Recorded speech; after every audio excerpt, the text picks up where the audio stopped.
ओम शांति। 25 जुलाई की बाबा की मुरली। मीठे बच्चे, बाजोली का खेल याद करो। इस खेल में सारे चक्र का, ब्रह्मा और ब्राह्मणों का राज समाया हुआ है। प्रश्न: संगम युग पर बाप से कौन सा वर्षा सभी बच्चों को प्राप्त होता है?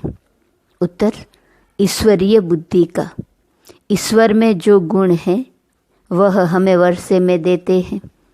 हमारी बुद्धि हीरे जैसी पारस बन रही है। अभी हम ब्राह्मण बन बाप से बहुत भारी खजाना ले रहे हैं। सर्व गुणों से अपनी झोली भर रहे हैं। ओम शांति। आज है सतगुरुवार, बृहस्पतिवार। दिनों में भी कोई उत्तम दिन होता है। बृहस्पति का दिन ऊंच कहते हैं ना। बृहस्पति अर्थात वृक्षपति डे पर स्कूल व कॉलेज में बैठते हैं। अभी तुम बच्चे जानते हो कि इस मनुष्य सृष्टि रूपी झाड़ का बीज रूप है बाप, और वह अकाल मूर्त है। अकाल मूर्त बाप के अकाल मूर्त बच्चे कितना सहज हैं। मुश्किलात सिर्फ हैं याद की। याद से ही विकर्म विनाश होते हैं। तुम पतित से पावन होते हो। बाप समझाते हैं तुम बच्चों पर अविनाशी बेहद की दशा है। एक होती है हद की दशा और दूसरी होती है बेहद की। बाप हैं वृक्षपति। वृक्ष से पहले पहले ब्राह्मण निकले। बाप कहते हैं मैं वृक्षपति सत चित आनंद स्वरूप हूँ। फिर महिमा गाते हैं ज्ञान का सागर, शांति का सागर। तुम जानते हो सतयुग में देवी देवताएं सब शांति के, पवित्रता के सागर हैं। भारत सुख शांति पवित्रता का सागर था। उसको कहा जाता है विश्व में शांति। तुम हो ब्राह्मण। वास्तव में तुम भी अकाल मूर्त हो। हर एक आत्मा अपने तख्त पर विराजमान है। यह सब चैतन्य अकाल तख्त है। भ्रकुटी के बीच अकाल मूर्त आत्मा विराजमान है, जिसको सितारा भी कहा जाता है। वृक्षपति बीज रूप को ज्ञान का सागर कहते हैं, तो जरूर उनको आना पड़े। पहले पहले चाहिए ब्राह्मण, प्रजापिता ब्रह्मा के एडॉप्टेड चिल्ड्रन, तो जरूर मम्मा भी चाहिए। तुम बच्चों को बहुत अच्छी रीति समझाते हैं। जैसे बाजोली खेलते हैं न, उसका भी अर्थ समझाया है। बीज रूप शिव बाबा हैं, फिर है ब्रह्मा। ब्रह्मा द्वारा ब्राह्मण रचे गए। इस समय तुम कहेंगे कि हम सो ब्राह्मण सो देवता। पहले हम शूद्र बुद्धि थे, अब फिर से बाप पुरुषोत्तम बुद्धि बनाते हैं। हीरे जैसी पारस बुद्धि बनाते हैं। यह बाजोली का राज भी समझाते हैं। शिव बाबा भी हैं। प्रजापिता ब्रह्मा और एडॉप्टेड बच्चे सामने बैठे हैं। अभी तुम कितने विशाल बुद्धि बने हो। ब्राह्मण सो फिर देवता बनेंगे। अभी तुम ईश्वरीय बुद्धि बनते हो। जो ईश्वर में गुण है वह तुमको वर्षे में मिलते हैं। समझाते समय यह भूलो मत, बाप ज्ञान का सागर है नंबर 1। उनको ज्ञानेश्वर कहा जाता है। ज्ञान सुनाने वाला ईश्वर। ज्ञान से होती है सद्गति। पतितों को पावन बनाते हैं ज्ञान और योग से। भारत का प्राचीन राजयोग मशहूर है, क्योंकि आयरन एज से गोल्डन एज बना था। यह तो समझाया है कि योग 2 प्रकार का है। वह है हठ योग, यह है राजयोग। वह हद का, यह बेहद का। वह है हद के सन्यासी, तुम हो बेहद के सन्यासी। वह घर बार छोड़ते हैं, तुम सारी दुनिया का सन्यास करते हो। अभी तुम हो प्रजापिता ब्रह्मा की संतान। यह छोटा सा नया झाड़ है। तुम जानते हो पुराने से नए बन रहे हैं। सैपलिंग लग रहा है। बरोबर हम बाजोली खेलते हैं। हम सो ब्राह्मण, फिर हम सो देवता। सो अक्सर जरूर लगाना है। सिर्फ हम नहीं, हम सो शूद्र थे, हम सो ब्राह्मण बने। यह बाजोली बिल्कुल भूलनी नहीं चाहिए। यह तो बिल्कुल सहज है, छोटे छोटे बच्चे भी समझा सकते हैं। हम 84 जन्म कैसे लेते हैं, सीढ़ी कैसे उतरे हैं, फिर ब्राह्मण बन चढ़ते हैं, ब्राह्मण से देवता बनते हैं। अभी ब्राह्मण बन बहुत भारी खजाना ले रहे हैं, जोली भर रहे हैं। ज्ञान सागर कोई शंकर को नहीं कहा जाता है, वह जोली नहीं भरते हैं। यह तो चित्रकारों ने बना दिया है। शंकर की बात है नहीं, यह विष्णु और ब्रह्मा यहाँ के हैं। लक्ष्मी नारायण का युगल रूप ऊपर में दिखाया है। यह है ब्रह्मा का अंतिम जन्म। पहले पहले यह विष्णु था, फिर 84 जन्मों के बाद यह ब्रह्मा बना है। इनका नाम मैंने ब्रह्मा रखा है। सबका नाम बदल दिया क्योंकि सन्यास किया ना। शूद्र से ब्राह्मण बने तो नाम बदल लिया। बाप ने बहुत रमणीक नाम रखे हैं। तो अब तुम समझते हो, देखते हो, वृक्षपति इस रथ पर बैठा है। उनका यह अकाल तख्त है, इनका भी है। इस तख्त का वह लोन लेते हैं। उनको अपना तख्त तो मिलता नहीं।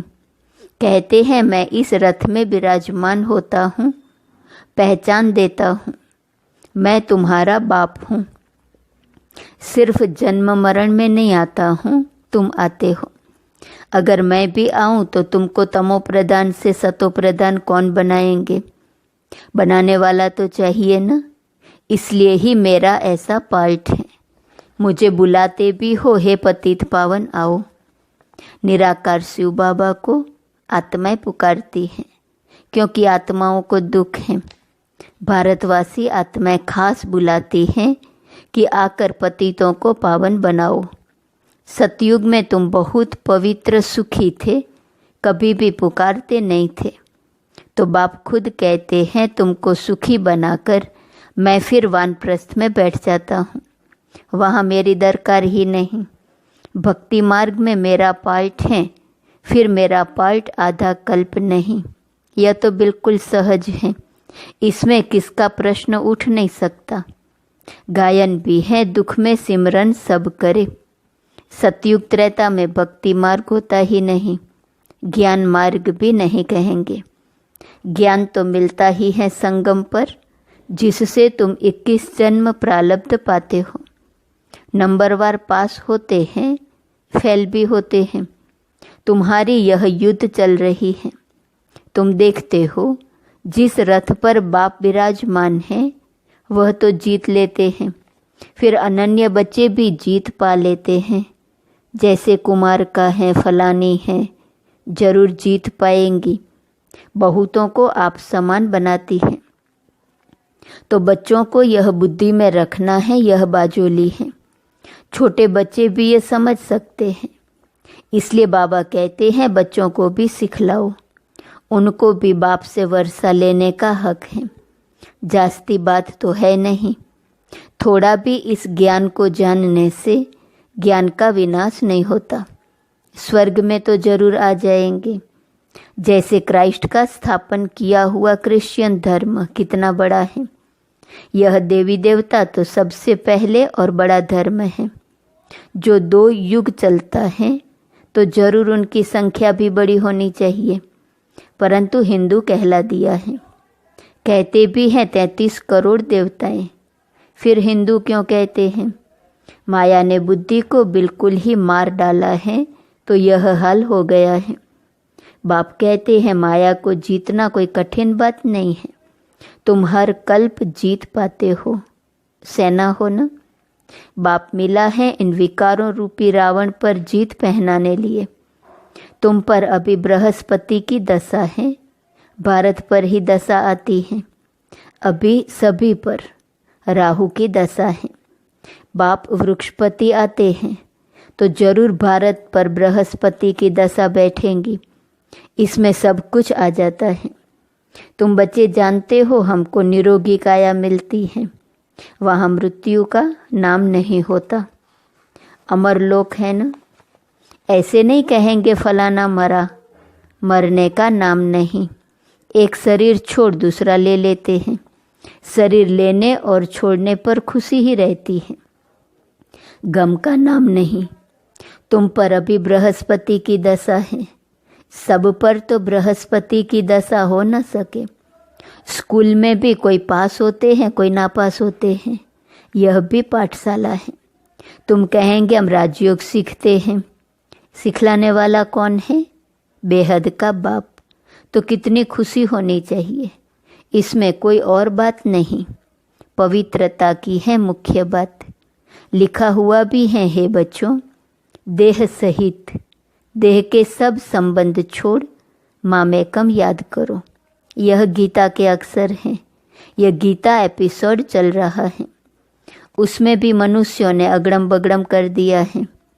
आटे में नमक कुछ है। बात कितनी सहज है जो बच्चा भी समझ जाए। फिर भी भूलते क्यों हो? भक्ति मार्ग में भी कहते थे, बाबा आप आएंगे तो हम आपके ही बनेंगे, दूसरा न कोई। हम आपके बन आपसे पूरा वर्षा लेंगे। बाप का बनते ही है वर्षा लेने के लिए। एडॉप्ट होते हैं, जानते हैं बाप से हमको क्या मिलेगा। तुम भी एडॉप्ट हुए हो, जानते हो हम बाप से विश्व की बादशाही बेहद का वर्षा लेंगे और कोई में ममत्व नहीं रखेंगे। समझो कोई का लौकिक बाप भी है, उनके पास क्या होगा? करके 1,00,000 होगा। यह बेहद का बाप तुमको बेहद का वर्षा देते हैं। तुम बच्चे आधा कल्प झूठी कथाएं सुनते आए हो, अब सच्ची कथा बाप से सुनते हो। तो ऐसे बाप को याद करना चाहिए, ध्यान से सुनना चाहिए। हमसो का अर्थ भी समझाना है। वह तो कह देते आत्मा सो परमात्मा। ये 84 जन्मों की कहानी तो कोई बता ना सके। बाप के लिए कहते हैं कुत्ते बिल्ली सब में है। बाप की ग्लानि करते हैं ना।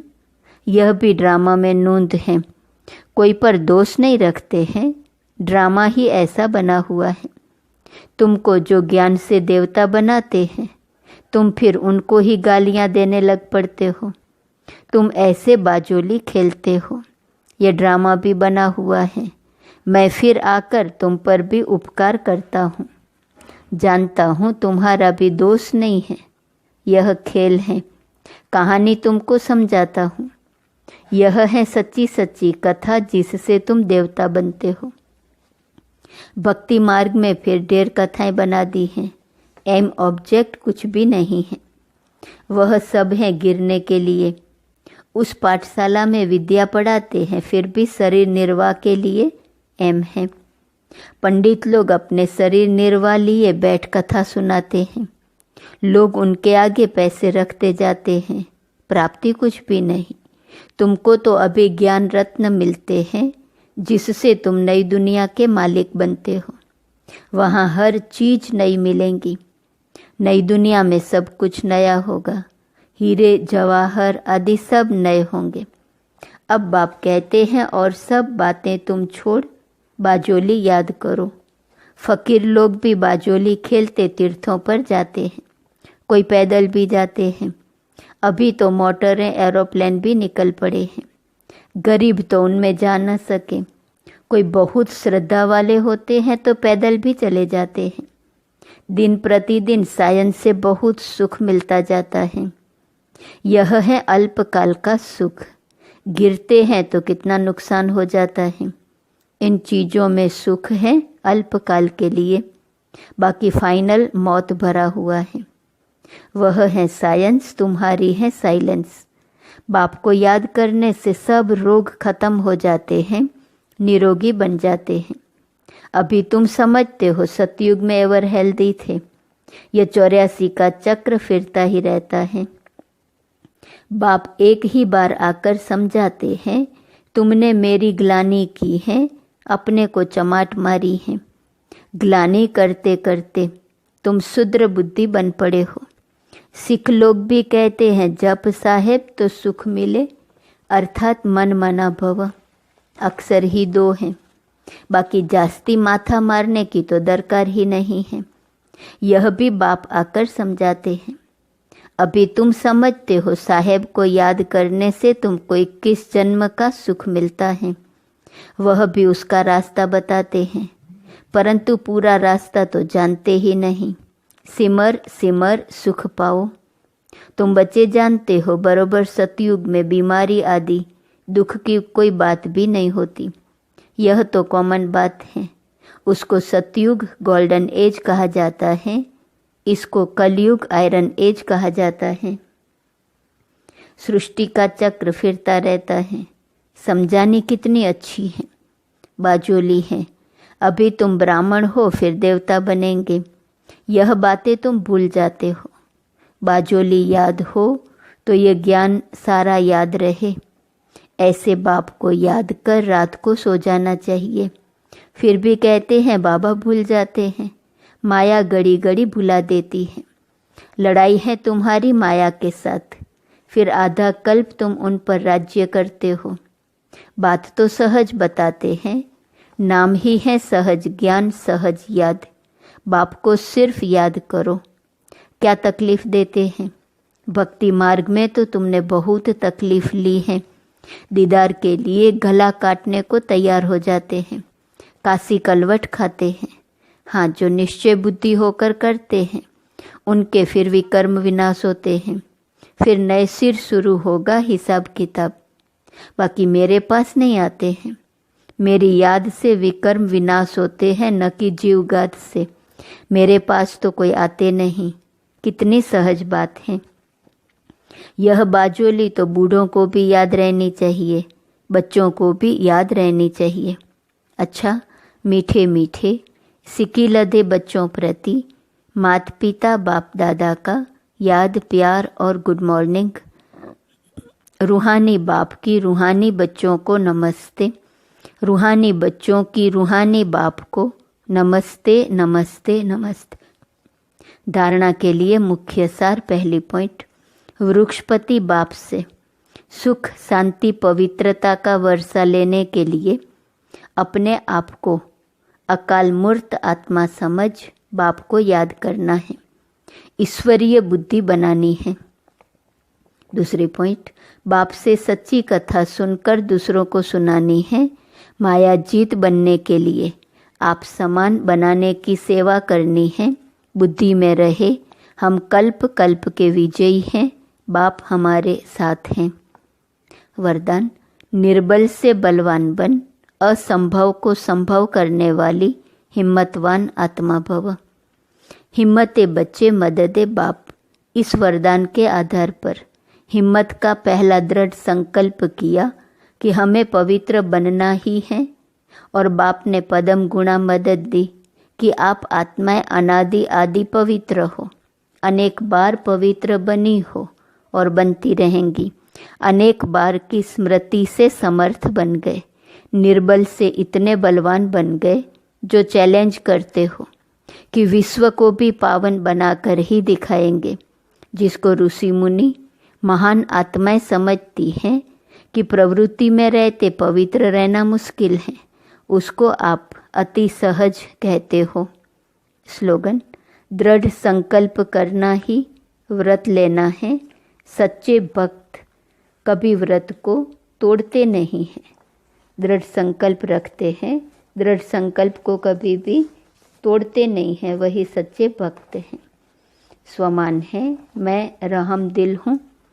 अव्यक्त इशारे की पॉइंट 25 जुलाई। किसी से कोई सेल्वेशन लेकर के फिर सेल्वेशन दे, ऐसा संकल्प में भी न हो। इसको कहा जाता है बेगर टू प्रिंस। स्वयं लेने की इच्छा वाले नहीं, इस अल्पकाल की इच्छा से बेगर। अल्पकाल के साधनों को स्वीकार करने में बेगर। ऐसा बेगर ही संपन्न मूर्त बन सर्व पर उपकार कर सकता है। ओम।